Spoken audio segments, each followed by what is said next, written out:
today on the CTV News at 5. Stop castle logging, yay! Protesters step up their fight against logging in the Castle Mountain area. Plus, RCMP say charges will not be laid in last week's grass fire near Fort Macleod. And Bridget Pasteur officially declares her candidacy for the Tories. We'll tell you who her competition could be.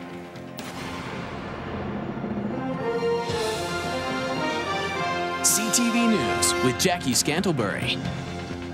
Good afternoon. Logging equipment is now on site near Castle Mountain. Area residents say they've been told that Spray Lake Sawmills intends to start logging any day now. But as Kayla Carr found out, a group of local residents say they'll do whatever it takes to stop that from happening. Stop castle logging, yay! Members of the Stop Castle Logging Group have spent decades fighting to protect their community. They've sent emails, letters, and a petition to the provincial government. But despite their efforts, logging is expected to begin in the Castle area in the next few days. We will continue it. I mean, even if the logging starts, it's not the end. The group says opinion polls show 75% of people from the Crow's Nest Pass to Lethbridge are opposed to clear-cut logging in the Castle area. Residents say logging here will affect the whole province. The Castle is a premier recreational area. A lot of people from this area recreate here. It's considered prime grizzly bear habitat for the grizzly bear recovery program, and it's one of the main water towers for southern Alberta. Castle is one of 81 designated special places, but it's the only one that hasn't received its protective status. This is a contentious area. It's supposed to be a protected place. Spray Lakes has other areas that they could be cutting in, that they could have started in before this. It really is hard to understand why they would start here. And it's almost like Spray Lakes and Sustainable Resource Development are poking their finger in the eye of the public. The area to be logged is often called the matchstick forest. About 40% of the timber to be harvested will be turned into fence posts and garden mulch. But first, it needs to be hauled about 6.5 hours away to Cochrane. Protesters say it's hard to see how the proposed logging makes economic sense. And it really is hard to understand with the price of diesel, with that long of a haul, with these small little trees, how people can, how they can be making any money. The protesters say they won't stop fighting. I'm here today on behalf of my family and hopefully my grandchildren to ensure that they will have a forest, they will have wildlife to look at, they will have clean water, and that they will be able to enjoy all of the wild recreation that I have through all my lifetime. The group hopes the logging issue is addressed in the upcoming provincial election. Kayla Carr, CTV News, near Castle Mountain. The group is urging consumers and retailers to boycott lumber that is harvested from the Castle area. RCMP say charges will not be laid in connection with last week's massive grass fire that destroyed buildings, fences, and property near Fort Macleod. It has been determined the blaze was caused by ashes from a wood-burning fireplace. RCMP say the ashes had been cooled and placed in a metal container, then moved to a nearby shed in the early morning hours. The residents believe that the ashes were completely out. Extreme wind conditions later in the morning caused the roof of the shed to blow off and then scatter the ashes, which flared up and ignited the grass nearby. The fire caused the evacuation of several farms and ranches. RCMP say as a result of their investigation, they are not considering negligence-related charges at this time. Well, the man convicted of a disturbing mass murder 3 years ago is appealing his guilty verdict. Jeremy Steinke filed a notice of appeal nearly a year ago, but the notice can only be filed up to 30 days after a conviction. According to the Calgary Herald, he is asking to extend that time period. Steinke said he was unable to find a lawyer and was inexperienced in the legal system. The 29-year-old is serving a life sentence for killing the family of his underage girlfriend. The girl, who can't be named, was also convicted of 3 counts of first-degree murder in the April 2006 deaths. Steinke's request will be heard at the Alberta Court of Appeal on May the 15th. And a Medicine Hat woman is facing a charge of first-degree murder in a Gas City death from last spring. The body of 48-year-old Casey Armstrong was discovered last May in a trailer park on Medicine Hat's south side. Autopsy reports confirm Armstrong was stabbed to death, and police believe the stabbing was planned and deliberate. Police have charged 26-year-old Wendy Scott. She appeared in court today and will be back before a judge again tomorrow. Lethbridge Regional Police are looking for your help and looking for a white man after an armed robbery at a Northside gas station and convenience store Tuesday night.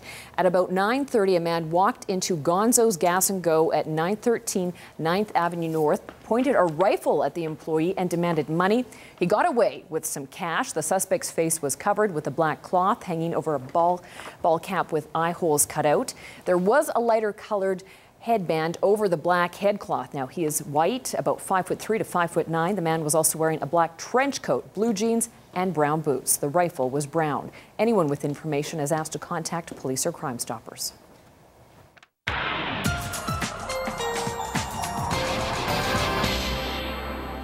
Dory Rossler joins us. And Dory, we've had a hint of winter weather these past few days, but we're in for a big reality check. Yeah, we really are. We're going to start to warm up. We're already seeing, the winds shifting from the north to the west at various levels. And so we'll climb up the scale for the next few days. But come Sunday, there's another system that's going to be, sliding into southern Alberta, bringing some colder air. We could be in the minus teens for a few days to start the work week next week. So we'll tell you all about it in a couple of minutes. Thanks, Dory.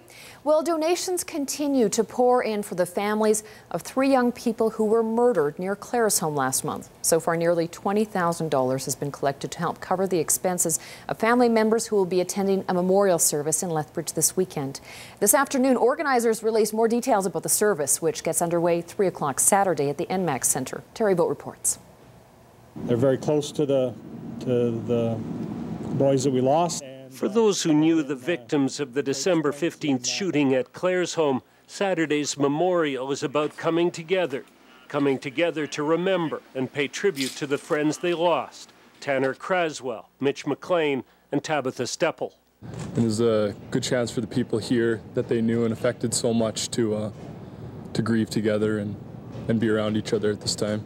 One of the very important things that we have this memorial is that so the families out east can really realize and gain a sense of how much these boys did mean to baseball in southern Alberta, and not only to their teammates and friends, but to people they knew, people they went to class with, and just the community. I think it's important that they get a grasp of who these kids were out here and the growing that they did out here while they're with us.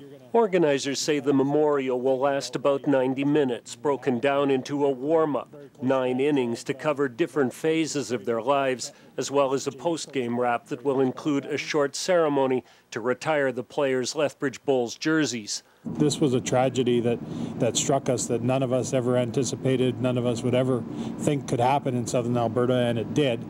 And the support that's been there for the baseball programs and the baseball programs, I feel that they really came together on this one, and probably if there's anything good that can come out of it, they're a lot more united and a lot stronger moving forward. The memorial will also pay tribute to Shayna Conway, the only survivor of the murder-suicide. Commemorative wristbands arrived today. They're being sold to help offset travel expenses and costs of the memorial. Any extra dollars raised will be put into a fund for future ball players, with special emphasis on assisting players from the Maritimes. Terry Vogt, CTV News, Lethbridge. The memorial service will start 3 p.m. with doors opening to the public an hour beforehand at the NMAX Centre, and the entire service will be streamed live over the internet. The University of Lethbridge is responding to allegations from the Wild Rose Party that the school illegally donated thousands of dollars to the Progressive Conservatives. The Wild Rose Party says Freedom of Information searches reveal the university donated $15,000 to the PC Party. They say the donations were made between 2004 and 2005. The documents show the money was donated for premiers' dinners with former premiers Stelmach and Klein, as well as golf tournaments, meet the minister dinners, and party policy conferences. In a written statement, the university denies the allegations, saying there have not been any expenses that violate the Alberta Education Finances and Contributions Disclosure Act since it was implemented 6 years ago. The U of L also says individuals who attend functions hosted by any political party are not reimbursed by the university. Under the Elections Act, organizations that get public funding cannot, by law, donate to political parties. 10 Tory PC associations are currently being investigated for improper funding donations. Lethbridge East MLA Bridget Pasteur has officially declared her candidacy for the Conservative nomination. Nomination chair Cameron McLennan accepted Pasteur's nomination papers at his law office this morning. Pasteur made headlines late last year for her decision to cross the floor from the Liberals to the governing Conservatives, a move that she admits may have cost her some supporters, but also likely gained her a few as well. It certainly will play a role. There's no question about that. Certainly some people have chosen not to follow me, and that is what democracy is all about. It's about choice. It's about picking the good person. It's the person that can represent you the best in Edmonton, and of course, I believe that I've done that for the last 7 years. Only one other nomination package has been taken out, and that was by current County Reeve Lorne Hickey. He has yet to officially sign the papers, but he is expected to do that in the coming days. Residents of Picture Butte and the surrounding area are celebrating the completion of their regional waterline project. With the waterline, Picture Butte is now receiving treated water from the city of Lethbridge. The Picture Butte water treatment plant has been phased out over service for the last few months. Mayor Terry Kirchhoff says having a consistent supply of good quality water is essential for future growth.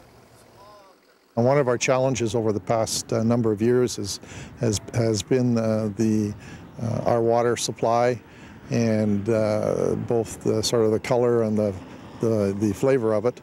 And so we knew if we were going to want to attract people to Picture Butte, we had to do something about it. The project cost about $6.5 million. The Picture Butte line is actually twinned with a second water line that serves County of Lethbridge residents as far north as Turin. The twin lines ensure that both the county and town of Picture Butte have a backup water supply. On the markets today, it was an up day for our dollar. Here are the closing numbers.